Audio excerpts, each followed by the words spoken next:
Hello everybody! Hey there! Winter and myself are at the Portland International Auto Show. It's kind of like a small auto show. We're going to show people around some of the vehicles that we've seen today. This is Winter's new favorite car. It's so fabulous. I love it. It's so fabulous. Over the top. Way over the top. But it's so fabulous. Now, the iX50, is that the variant there? I know it's an iX. I'm not positive which variant it is. But you really like the interior, you really like the fit and the finish. Yeah, it's sort of like my i3 all grown up. It's got a lot of space for being a compact SUV. I really legitimately kind of love it. Much more than I expected. And if you're watching this and thinking that we're being a little bit quiet and sullen, it's because, what time did you get up, Winter? I was up at 4. You were up at 4, I was up at 3:30. Because the Portland International Auto Show, the bigger auto shows, they have special press days, 1 or 2, sometimes 2 press days, where it's just members of the press. The Portland International Auto Show does a press morning that runs from 5 a.m. to 10. But let's be honest, it was really 5 a.m. to like 9:30. Yes, we were able to do some filming, but not all filming. So, obviously, next up, the Bmw I4 M50. What do you think? It's an i4. It's an i4 with an electric drivetrain. Just in the metal, I don't really care. I want to get it behind the wheel of it. I want to get on the road. I want to get on the track. And then maybe I would really be excited about it. But right now, it's a BMW sedan. I really like sitting inside it. I've reviewed this with the first look around. Some of the cars we're going to be looking at today, we've actually been able to look around and look at. We've only focused at cars that are new to market. So there's a Mini SE here that we haven't looked at. Yep. There's an ID4 that we haven't looked at. We've talked a lot about the ID4 over the months. But there is one vehicle that we were very keen to get to. And it was the first vehicle we filmed with, and I've been feeling really ill all morning. My heart has not been well, and so I've been really struggling to film all day. I'm feeling like mildly nauseous and slightly faint, which is not the way you want to be when you're here filming with the Ford F-150 Lightning. And this was really fun for me to watch because, of course, Nikki has talked a lot about the Lightning, but hadn't gotten to actually get up close in the metal with one before. So, and there it is. With the giant front end. Every time I see the open front on these, it is crazy. It really is. Now, we were allowed inside. They currently have a sign up saying, don't get on the displays. So I'm not going to, but we did have a quick look around earlier. I was feeling... At one point, I genuinely thought I was going to end up in the hospital. Hasn't been the easiest morning ever, but we got the content. I just couldn't breathe this morning. Yeah. I don't know why. But this is the extended range. Is it extended range? No, it's a standard range XLT variant. So you can see you've got these side steps here. You've got the charge port with DC and AC charging. Really nice interior. This is the one with the landscape, yes, rather than the portrait. Of course, the thing I cared about was what the back seat was like, because that's where I'm going to be spending my time when we're taking this thing on long trips. Everyone gets to drive, Winter. I know. And I will say, Michael and I were both really impressed by the fact that you absolutely could sit 3 people abreast in the back of this truck. You would have to be quite friendly with them. So what Michael said, and I think he's right, is, to be honest, you got better legroom than an economy class in an airplane, and you don't really have less shoulder room than economy class in an airplane. Right. Which is, really quite good. And the back end of this, for those who don't know, I am a reservation holder. Sorry. And we are going to be getting a Lariat trim version of this. I'll just lift this up so you can see in the bed. This one has only got the ProPower 7 kilowatt off-board power capabilities, but another vehicle that you got to see today over there, indeed, doesn't have ProPower, but it does have something else. Timeless, classic style. Oh, be still my heart. I was very excited to get up close to this vehicle. We weren't able to get inside, but this is the Ford Illuminator. I guess you would call it not quite a test bed. So this is Ford's demonstration vehicle for its Illuminator crate motor.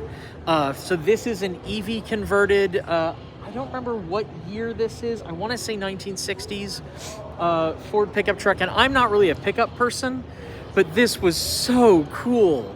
Because, I mean, it's a classic vehicle, but underneath, it's basically a Mach-E. It's got modified version of the Mach-E motors. This is a dual motor variant. And they've done the interior with a bunch of Mach-E stuff. You've got the Mach-E dash, which wouldn't be personally my style. I would love to keep the interior more original stock. But overall, so cool and so interesting and really exciting to see as a classic car guy. Unfortunately, we weren't able to get inside, but you can still see that it's got that Mustang Mach-E interior. So obviously there are Mustang Mach-Es here. There's one over a bit further on, but under the hood we haven't been able to see, but we know under the hood there's not a lot of space. It's got a DC charge port, which is phenomenal. It can do AC and DC charging. Let me flip the camera around and let you see inside. I don't know if you can see inside. I don't know if you can see inside or not because of the reflection, but you can see that there. Maybe you can, maybe you can't. It's a very impressive looking vehicle. Before we go on, a little plug. Obviously doing events like this does cost us money, even though it was locally in Portland. So if you want to support the channel, please consider joining the channel through YouTube or heading to patreon.com. And if you already support the channel, thank you for that. And I don't want to make a big thing about this, but a sponsor that we were working with last year didn't pay us, and they happen to be based in a country that is now a war zone. You can probably guess which country. So I'm not expecting us to get that money. So we did start the year very, very low down. So if you'd like to help us out, please do so. I know some people say, oh, you're always begging for money, but you know, making content like this does take a independence has a price, and yeah. That's one of the big things that we believe in here at TransferVolve is staying independent of automakers, and that takes money. And some people are saying you're only wearing you're wearing disposable masks. I want to be clear. We only wear disposable masks when we're at events and the health of the team is at risk. Both Winter and I hope you don't mind me saying, Winter, both Winter and I are classified as at-risk people for different reasons.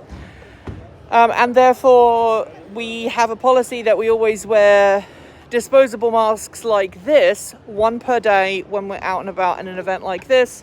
The rest of the time, I don't think I have my cloth mask with me. It's in my car. We just wear a cloth mask, a reusable, recyclable, washable cloth mask. But we wear this in public partly because it's a good way of demonstrating to other people that this is a clean mask, and it is, you know, it is good at filtering, but also it's a protection for us. Yeah, I can't, with my health, I can't mess around. Ditto with me. So this was very cool to see. So this, for those who don't know, is the Kia not quite a frunk. You could fit a fish. You could fit a fish. You can actually fit a phone, so I can show you. Look, I put my phone in here like this. You think that's going to keep transmitting? Well, I don't know. You're such a dork. I am such a dork. Well, there you go. This is the Kia EV6 with a tiny front trunk. I call it a front glove box. It's a front glove box. We said it was for people who want to put their phones in so that they're not distracted drivers. I really like the interior of this car. It's got an interesting little quirk and feature at the rear. Winter, do you want to go and grab that button? Sure. So this is very reminiscent of, there you go, the Tesla Model 3 with its little chargy door thing here, and you can tell it to open and close, and it will open and close. And it's got an anti-pinch thing. We've also got the DC quick charge port here, which is great, and this is particularly useful if you're using the the power takeoff capabilities of this vehicle, so you can actually see how much power the car has got in the battery without having the battery on, without plugging the car in. It is so satisfying.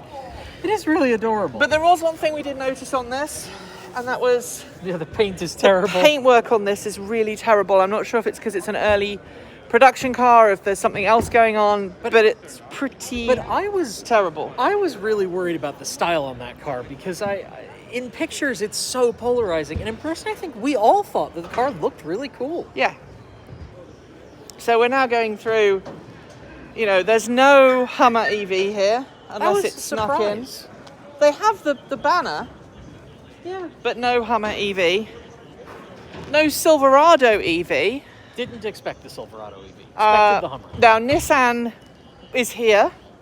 Nissan's got all of its vehicles, including the Leaf, which frankly is really starting to look a bit dated. I still like the Leaf. I still like the form factor Leaf. I like that it's a hatchback. I still think it's a great little car. It just doesn't... No thermally managed battery and CHAdeMO instead of CCS. If they put a CCS port in that thing, I would seriously consider one. Okay, next up, this beauty, the Nissan Aria. Now, if you looked at that at first glance, you would just think it was a model. Yeah, you would. You'd think it was a piece of plastic shaped like an Aria. But Winter has sat inside this. They've let us in. During the media presentation, or the media hours, we had 5 hours to basically film all the cars, and we managed most of them. Yep. Winter was allowed inside. This is a right-hand drive pre-production from Japan. So they've blacked it out so that it's not obvious that it's right-hand drive, is what we were told, which seemed really silly to me. But it's interesting. Yeah. It was an interesting vehicle, an interesting experience. And we're not going to spoil, obviously, what else we're gonna show you, but let's wander towards the next car that we looked at, which is over here. And we the only car that we weren't allowed to go inside. Except for the Illuminator. Apart from the Illuminator, which is a one-off, and I don't have a problem with that. But this is the car we were not allowed anywhere near. To the point that when we were filming, we kind of got shooed away.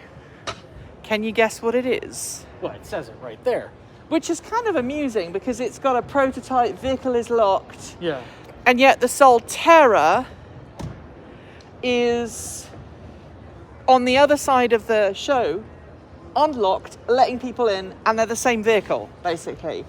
Unfortunately, we weren't able to film with the Solterra, and I know this sounds stupid as a reason, but there was a big screen behind it and lots of music playing, and we know that if we try and film with that, we're just going to get a copyright strike. And unfortunately, copyright strikes from music tend to be pretty pernicious. Yeah. So this is the BZ4X, which I was told we have to say BZ4X. And apparently BZ4X stands for... Beyond Zero 4x4. Beyond Zero 4x4, which... And it's weird. Makes no sense. I know a lot of people really like this sort of black section, if you want to tilt the camera down a little bit. But I do find this car's... It's a little weird. And I like weird. Yeah. I'm pretty weird. But I can't wrap my brain around quite what the design intent is in this vehicle. It's a bit bizarre. Yeah. Let's wander towards the Chevrolet stand. Because unless I'm very mistaken, they do not have anything electric on their stand.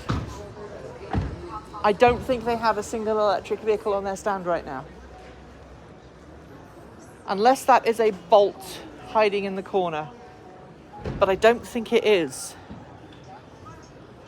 So I'm sorry I didn't see all the questions come past. If you do have any questions, let me know. Like I say, I'm not feeling very well at all today. I think at one point you genuinely thought you were going to have to take me to the hospital. Yeah, Michael and I both did. Basically, I have a heart condition, and if I don't have enough hydration, or I don't have enough sleep, or I don't have enough potassium, my body doesn't like me. And that was very much the case today. We got So Polestar out there. we do. We're going to come to Polestar in a second. So not a single Chevrolet EV anywhere. Yep. So let's go through to Electric Avenue, Yep. which is much better lit than it was this morning when we came through here, because I didn't see an Ioniq 5 either, did you? I did not, and I was really hoping to. I saw one drive by the other day. It was the first one I'd seen in the wild. So we are here, and we've got Another EV6. an EV6 on Electric Avenue. We've got a Tesla Model Y. We have a Tesla Model Y. Interestingly though, and I think this is important, the Tesla Model Y is a privately owned vehicle belonging to someone from the Oregon Electric Vehicle Association, Yep. because Tesla wouldn't come to an event like this. Well, my understanding is that Tesla is, because companies that don't have dealerships are not invited to this particular auto show. Right. Well, there you go. So we've got a marquee. We've got our friends over at Chargeway, who have a beacon here, and then as you go down, we've got an Archimoto, obviously, which we've spent plenty of time in over the years. We've got a Mini SE. Now, there's a car I want to drive. Yeah. I really want to drive the Mini SE. Now, this is the thing that makes me laugh. I noticed that. Really? Really? It's backwards on our screens, maybe you can't see it. It says Mini's It says first Mini's all-electric first electric all-electric vehicle. The first all-electric Mini was in 1961. Developed by Morris way back when. Obviously, we've got the Polestar 2s here. And I suspect that is the Polestar 2 we drove. I suspect it probably is in too. fact, the Polestar How do you know? Because it's a really unique build in terms of the color and the interior. Well, there you go. I'm pretty sure it's the one we drove. So we have a Nissan Leaf. We have a Kia e-Niro. And then we've got the motorcycles, which are just... And this is really sad, right? So the electric motorcycles are all hidden. We've got the KTM Freeride. We've got the Zero SRF. Is that the SRF or is it the SRS? It's the SRS. This is the SRS. We've got an FXE. FXE. I love your show. Thank you very much. We're live streaming right now. Oh, I am. That's okay. Well, say hello. Hello, everybody. Greatest people in the world. Oh, thank you. And we have a Super 73. We have a Super 73, which is a fun little vehicle to have around. Now, interestingly, we also have some cool electric bicycles here. Really cool electric This is one of Portland's biggest electric bicycle places, Synergy e-bikes. Sell a lot of electric bicycles in Portland. So lots of cool things going on. And we finish off with the RAV4 hybrid, the plug-in hybrid, and another i4. So this gives you an idea of where we're at. And our friend Matt Teskey, the genius that does the ads with us. No cake, but there is another vehicle that we wanted to show you. And that is this beauty here. This is a Polestar 1. It's one of the last Polestar 1s to be made with this special paint job. It was made, I think they made 25 in this particular specification. And if you haven't already watched it, on our channel, we have a montage video of that. Of this specific car. And I said to Nikki, I love this color. I love this paint. I would not want to live with it. These matte paints can be really tough to live with, but boy, I like looking at it. So there you are. That is pretty much all the fully electric vehicles that are at the Portland International Auto Show. We are going to wander back towards Michael, who has been packing up all the stuff. And then we're going to head back and we're going to start editing everything. Now, how many terabytes did we film? We've made 2 terabytes of footage today, and hopefully later today assuming everyone on team gives it the green light. We have an extremely rough edit. Michael wants me to let you know that it is a rough edit because he told me as much yesterday. An extremely rough edit of our trip to Eugene earlier this week, where myself, Michael, and Kate Walton Elliott went to see the Ramp It Up facility, the Ramp production facility with Arkimoto. Winter, you weren't there because you were busy working on the Tesla News Roundup. I was writing the Tesla News Roundup, which if you haven't seen is up on the channel now. Yep, I edited that last night. It's a fun one. We're trying something new with Winter's presenting, and I think it's paying off. In that we're having me be more me. Yes, absolutely, absolutely. So that is it from the Portland International Auto Show. We're back to where we started with the iX and the i4 M50. I don't know, someone is saying something about long QT syndrome is not transmissible. No, it's not. It just means my heart doesn't work properly. Michael. You want to say hi to your adoring fans? Hello. Michael, did you enjoy the show? Yes, I did. What's been your favourite? The live stream. The live stream? It's a total shill. And you haven't even, but okay, so you are a car fan, out and out. Mm-hmm. Doesn't matter really what it's powered by, you just love beautiful cars. Mm-hmm. Yeah, that's my favorite. Ferrari? I'm not gonna lie, that's my favorite. That's my favorite. This is beautiful. It is a beautifully designed vehicle, isn't it? And I gotta say, that deep eggplant color is legitimately really beautiful. You know, I also saw the new Maserati hiding under there as well. Mm-hmm. Is that I forget the name of it, it's the SUV version. It's on top. Yeah, Oh. they're SUV. I didn't even see that. Didn't even see that.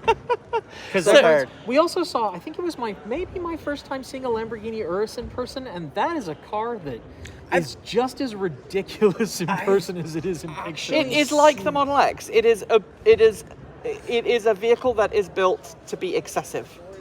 There's a good argument for a Model X for a family of like people with kids. There isn't a great argument for a Lamborghini Urus. I've actually seen several in the wild, and they kind of blend in, but at the same time they don't if you know what you're looking at. Yeah. But they're like the practical Lamborghini. Oh, and of course, we cannot not mention the, what did you call it? The tennis ball Yellow G-Wagen. G-Wagen, which is right over there. It is, you know. It's a thing to behold. Yep.